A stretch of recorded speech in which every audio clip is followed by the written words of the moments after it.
Okay. Ang diwa mi Okay, so sino? Scorpio, hello my dear Scorpio. This is going to be your first 15 days of March, mga my dear Scorpio. Full reading. Okay, ibig sabihin, buo. Gamit lahat ng oracle card. Okay, let's go tayo, my dear. Let's go, darling. My dear Scorpio, first 15 days ng March, pasok, darling. Pumasok ka. Bukas ang pinto. Okay, my dear Scorpio, let me see, darling. Sumisigaw na naman ako. Bawal sumigaw. Okay. My dear Scorpio, we have here... Oy! Bakit nandito ka na naman? Ano ba yan? Ayoko ng ganito. Lumabas to kay Libra. Bakit ikaw na naman? Are you sure? Bakit may anger? Kakainis? Isa pa nga. Bakit ka lumabas, darling? Why you are Teka nga, bakit ka galit? Isa pa. Ayoko. Wala desisyon? Message to pass on. Wala tayong magagawa. Talagang siya nga. Okay, kasi itong message of anger, something na nagtitrigger sa'yo, my dear Scorpio, of course, sa first 15 days of March, and message to pass on. Okay, itong message to pass on na to, parang advice to, my dear. Okay, so, ibig sabihin, kung hindi ako nagkakamali, my dear Scorpio, yung reading natin today is all about ano yung natutunan mo sa galit. Parang ganon, my dear. Okay? Parang ganon. Okay, so tingnan natin ha. Message to pass on. Mensahe na pwede mong ipasa sa susunod na generation. Parang ganon ha.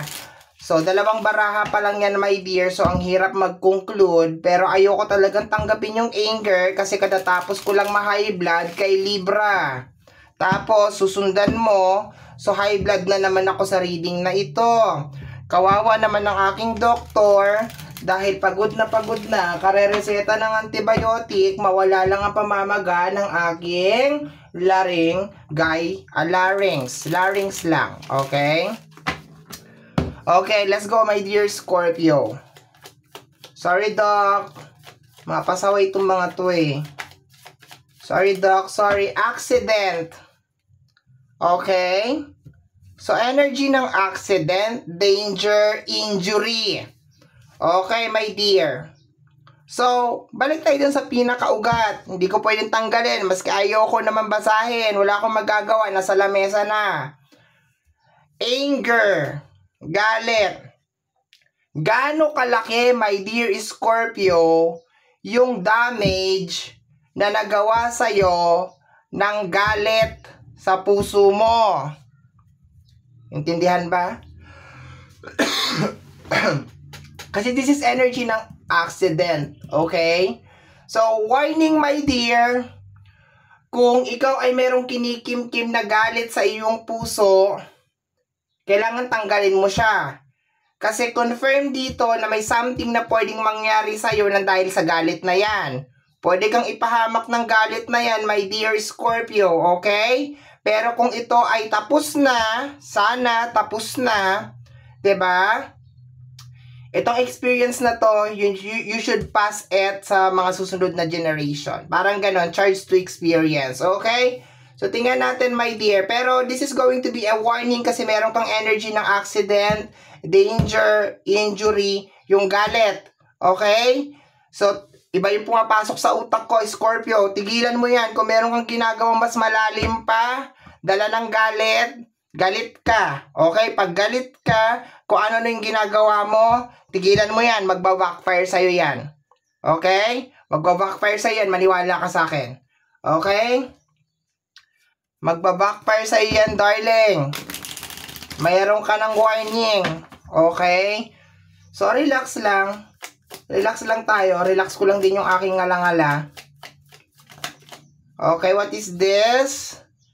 I will wait for a sign from you. My dear, this is the sign na tama na. Tama na, Scorpio. Tama na. Okay? Sinabi ko to kay Libra. Kung yung galit na yan ay namumunga at nakakatulong sa buhay mo para mabago, go. Hindi kita pipigilan. Pero kung yung galit na yan ay nagdudulot ng kandaleche-leche sa buhay mo, tigilan mo ha. Magkasunod kayong dalawa. Bakit ganito? Ayoko sana. I was expecting something very very nice na reading. Pero ito yung binigay sa akin. So, sige, let it be. Okay? Wait for a sign. My dear, this is a wake-up call for you. Okay? Sabi dito, message to pass on. Posibleng this is a wake-up call sa'yo, my dear. Na walang ibang magpapagaling sa'yo kung hindi sarili mo lang din. Desisyon mo, my dear Scorpio, na umalis sa isang sitwasyon na nagpapahirap sa'yo. Ayaw natin, my dear Scorpio, na mapahamak tayo ng dahil lang sa isang bagay na ang pinag-uugatan ay galit. Ilang beses na yan nangyari, my dear Scorpio. Sa sobrang galit, nakapatay. Sa sobrang galit, nakagawa ng hindi maganda. Sa sobrang galit, pumunta sa mangkukulam, pinakulam si ganito, pinakulam sa ganyan. Ha? Tigil-tigilan mo talaga yan, darling. Ha? Ikinig ka? Huwag kang bungol, gigigil ako sa'yo. Tanggalin mo yan, ha? May warning ka dito. Ay, ako'y seryoso. Ay, nako, bahala ka dyan. Gigigil ako sa'yo. Ewan ko ba, ang hilig-hilig nyo mag-ipon ng galit. Ha? Ang hilig-hilig nyo mag-ipon ng galit. Pera ang iniipon, hindi galit, ha? Nanay, buti sana kung naibibili nyo sa pharmacy yan o kaya sa Mercury Drugs. Gigil na naman ako. Hilig-hilig mag-ipon eh. I still don't have all the answer. Ano? Mag-explain pa sa'yo, my dear, yung nakagawa sa'yo ng hindi maganda kung bakit nga pinili na saktan ka? Bakit sa libo-libo at milyon-milyon at bilyon-bilyon na tao, my dear Scorpio, ikaw yung pinili niya na saktan? Kailangan mag-explain pa sa'yo? Yawa. Tigilan mo yan, darling, ha? Patawarin mo na lang. Pag-pray mo na lang, ha? I still don't have the answer. Anong gusto mo mag-explain sa'yo to? Ay, Scorpio, sinaktan kita kasi wala lang. Gusto kitang saktan. Okay? Kung ako tatanungin mo, bakit sinasaktan ng isang tao ang isa pang tao? Kasi yun ang tanging paraan, my dear Scorpio, para matuto tayo. Darating yung tao sa atin, mayroon lang yan purpose. Pag nagawa niya na yung purpose niya, mag-e-exit na yan. Ang problema, minsan ayaw natin mag-exit yung tao. Pag tapos na yung kontrata, pag tapos na yung purpose niya, exit na yan. Ha?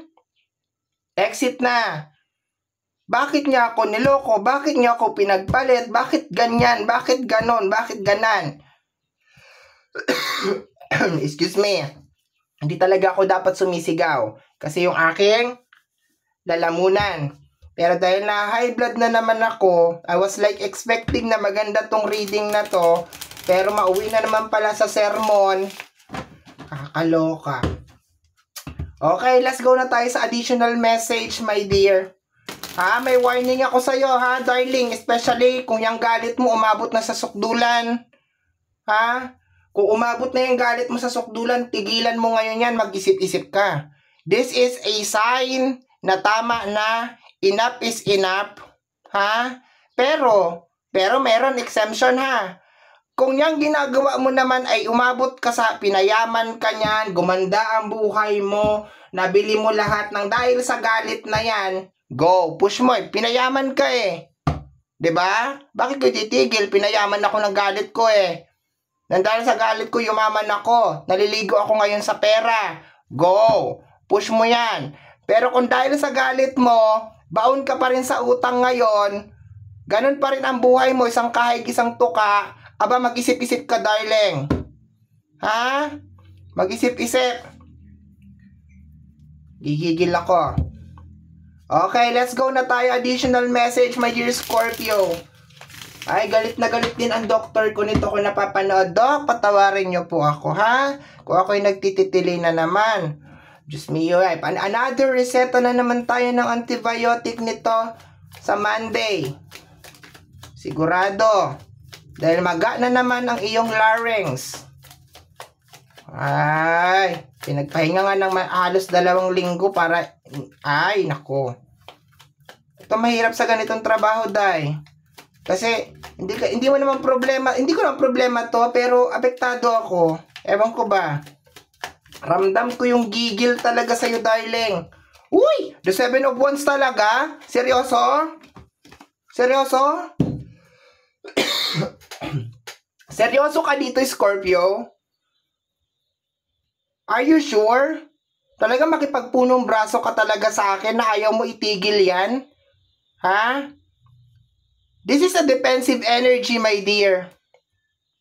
Ha? Meron ka pinaglalaban, darling. Siguraduhin mo yung pinaglalaban mo, nasa point yan, ha? Siguraduhin mo yung pinaglalaban mo, nasa punto yan. Kasi kung yung pinaglalaban mo, ipapahamak ka niyan, ay nako. Mahirap to. Desidido kang malaman kung ano yung sagot. Baka ang sagot, my dear Scorpio, hindi ka talaga mahal. Kaya ka pinagpalit kasi hindi ka mahal. Kaya ka iniwanan kasi hindi ka talaga mahal. Kaya ginawa sa'yo yun kasi hindi ka talaga mahal. Wag tanga. Kasi kung mahal ka ng isang tao, hindi ka sasaktan, ha? Tapos ngayon manggagalaiti ka sa galit. Ipinagsisiksikan mo yung sarili mo sa isang tao na ayaw sa'yo.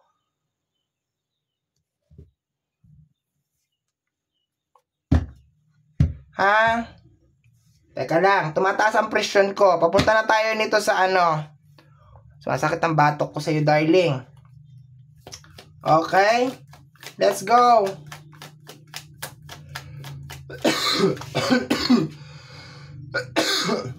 Asus, the Queen of Swords. Talagang gusto mo talaga magpaliwanag sa'yo to. Bahala ka, desisyon mo yan. Desisyon mo yan. Gusto mo, alam mo si Queen of Swords, ito yung madalas nagbibigay na, alam na ni Queen of Swords yung katotohanan. Pero parang lagi siya nag-e-expect na, oy magpaliwanag ka, mag-explain ka, ganito, ganyan. Kung alam mo na yung katotohanan, bakit kailangan mo pang marinig yung kasinungalingan ng tao na yon? Ha? Bakit kailangan mo pang marinig yung kasinungalingan ng tao na yon? Alam mo na yung totoo. Bakit kailangan mo pang marinig yung paliwanag ng tao na yon? Bakit? Gigigil ako sa'yo. Parang naghahanap ka lang dito ng away, darling. Yun ang nakukuha ko. 'Di ba? 10 of Swords. Tapos na eh. Tapos na. Bakit mo binubuksan ulit? Bakit mo binubuksan ulit, my dear, yung history, yung energy ng nakaraan? Bakit binubuksan mo? Naghahanap ka ng gulo. Naghahanap ka ng away, darling. Tigilan mo yan. Ha?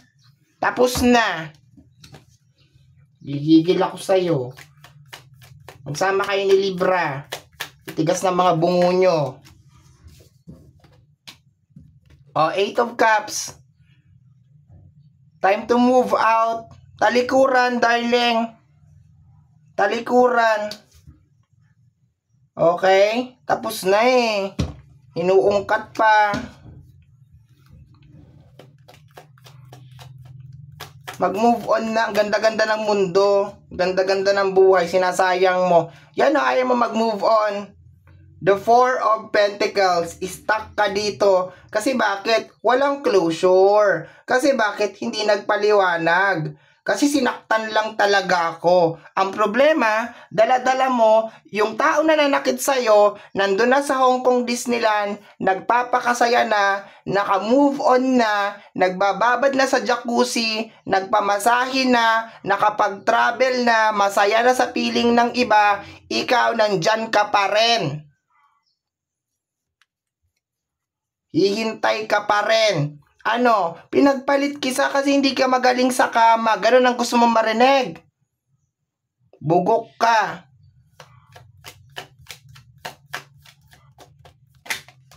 The Hangman.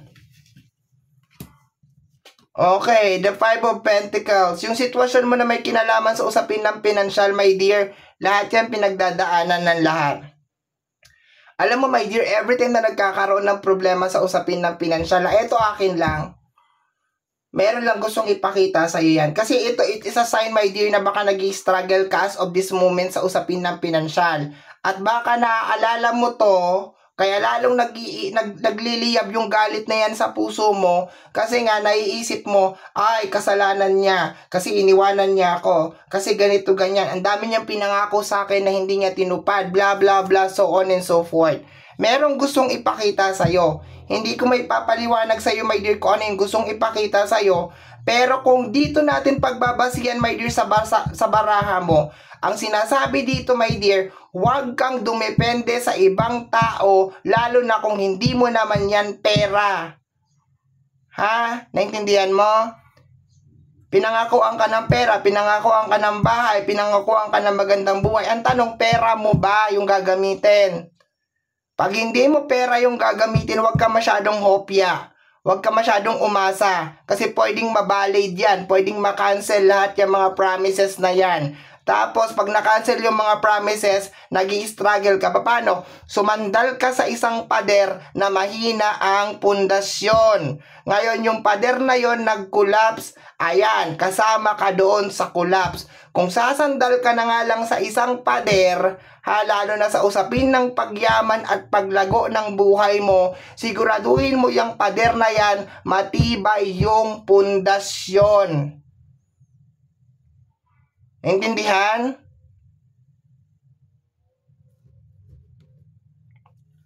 May nakakaranas ka ng problema sa usapin ng pinansyal. Kaya lalo siguro nag-aalab tong galit sa puso mo. Ang problema, pag marami tayong galit sa puso natin, nakakagawa tayo ng mga katangahan, kabobohan sa buhay.